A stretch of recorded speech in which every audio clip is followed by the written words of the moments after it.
Analytical Chemistry 1, Lesson 6. I want to talk a bit about making up solutions. Let's elaborate a bit more on this nitrite detection experiment.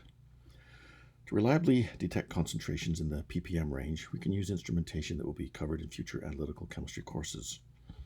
That instrumentation is called HPLC-MS, which stands for High Performance Liquid Chromatography Mass Spectrometry. The output of a liquid chromatography system feeds directly into a mass spectrometer for detection. The nitrite comes out of the HPLC over a period of about 20 seconds, producing a peak in the mass spec signal. The computer can integrate the area under that curve, and that area is proportional to the nitrite concentration. We create a series of standardized solutions and then measure the unknown concentration against them, and from that determine the nitrite concentration.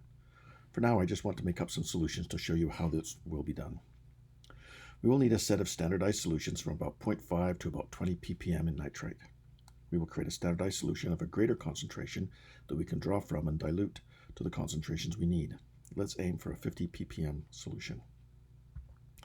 That would be about 50 milligrams per kilogram of solution. Now, the milligram is a factor of 1,000 smaller than a gram, and the kilogram is another factor of 1,000 greater than a gram. So overall, that is a factor of 1,000,000 and hence ppm.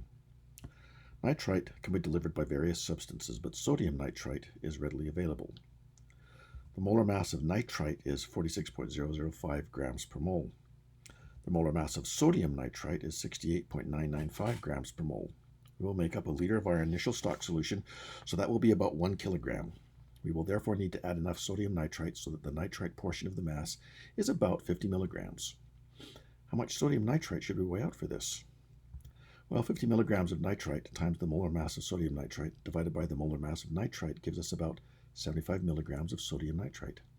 We will weigh out 75 milligrams of sodium nitrite, add it to a 1 liter volumetric flask, and draw small aliquots with a transfer pipette into smaller volumetric flasks for dilution to the concentrations we need. Now, here is an important piece of information that you must remember. I have used the word about quite a lot. About 1 kilogram. About 50 milligrams, about 75 milligrams. Our analytical balance can weigh accurately to 0.1 milligrams, while the top loading balance weighs to 0.01 grams. There are two mistakes students commonly make at this point. First, they're too casual. The student may interpret the about 75 milligrams to mean that they can weigh this on the top loading balance, read a number that is 0.06 or 0.07 or 0.08 grams, and then work with that. Now, it's true that the weight of such a sample is indeed about 75 milligrams. However, the precision work that follows requires much more resolution. The other problem is that they may be too exact. A different student may interpret the 75 milligrams to mean exactly 75 milligrams. They use the analytical balance and spend an enormous amount of time deftly adding a few crystals of sodium nitrite and then removing a few such crystals. They continue this back and forth until they get the balance to read 0.0750 grams. It is frustrating, it is slow, it risks damaging the balance, and it is wrong.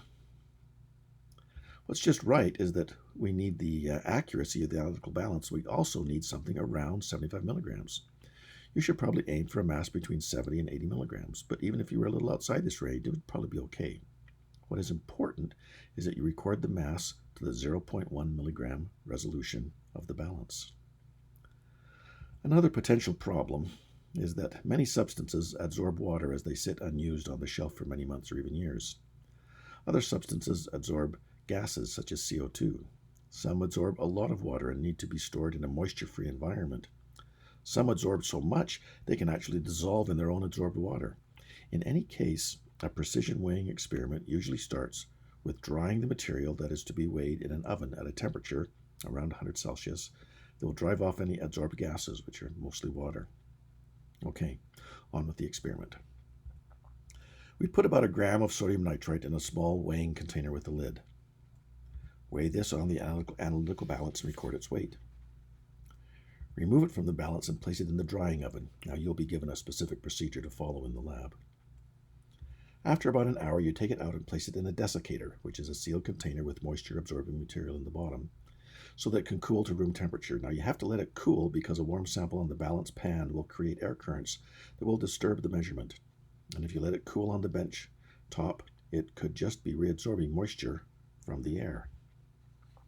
Once it is cool, you take the container and weigh it on the balance again and record the weight. If the two values were within 0.0005 grams of each other, you can proceed. It is likely, however, that their second weighing is less than the first by much more than this. The difference is the lost adsorbed moisture. Place the sample container back in the oven for another half hour. Remove it, cool it in the desiccator, weigh it. Is the weighing within 0.0005 grams of the last weighing? If not, go through the cycle again. This process is known as drying to constant weight. Once you have dried it sufficiently, transfer a small amount, what you anticipate will be in the range of 75 milligrams. Here's where your experience will come in. You could weigh it on the top loading balance to get it in the ballpark and then transfer it to the analytical balance for the accurate weighing. Let's say you now have a sample that weighs 0.0734 grams. That is about 75 milligrams, and it has been weighed accurately and dried carefully. Now you want to have carried out this weighing quickly, but carefully. You do not want a lot of water to reabsorb on the sample to increase the mass. Because of this, you don't want to let it sit on the bench top while you flirt with the person on the other side of the bench. You need to move quickly to complete the weighing. Then, if it absorbs water, it doesn't matter because you're about to dissolve it in a lot of water anyway. Transfer the sodium nitrite powder to a 1 liter volumetric flask. Fill the flask with purified water. Now, some labs may use distilled water. When very precise results are needed, a water purification system, such as a millicue system, can provide even purer water. Add water until you start to approach the fill line mark on the neck of the flask. Add water with an eyedropper until you just fill it to the mark. Filling the volumetric flask to the mark, not below and not above, but right to the mark, is the critical step in using this piece of precision glassware. Stopper the flask, swirl it around, invert the flask, swirl some more, keep agitating until the solid sodium nitrite is completely dissolved. Be sure to mix the water in the neck thoroughly with the whole body of water. You now have a solution of sodium nitrite. Your flask likely has a temperature calibration stamped on it.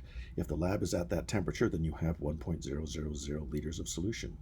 If the lab temperature is different, you can make a correction knowing the thermal expansion of the glass and water. This is often not done, but can be a source of error for very precise work. We will assume the volume is correct.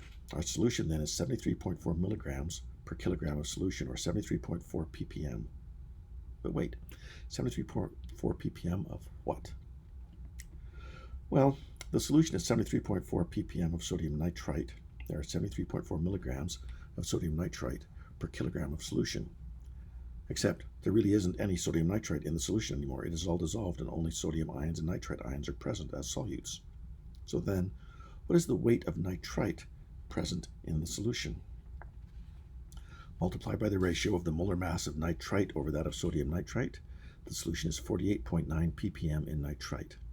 This is close to the 50 ppm we were targeting.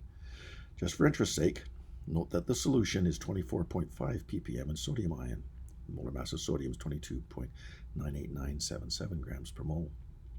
Measuring and reporting concentration in ppm, which is a weight per weight measurement, is likely unfamiliar to you, and you are more familiar with molarity, which is the amount per volume measure. The 24.5 ppm in sodium ion is 1.06 millimolar in sodium. At the same time, the 48.9 ppm of nitrite is 1.06 millimolar in nitrite ion. At the same time, the 73.4 ppm of sodium nitrite is, well, 1.06 millimolar in sodium nitrite.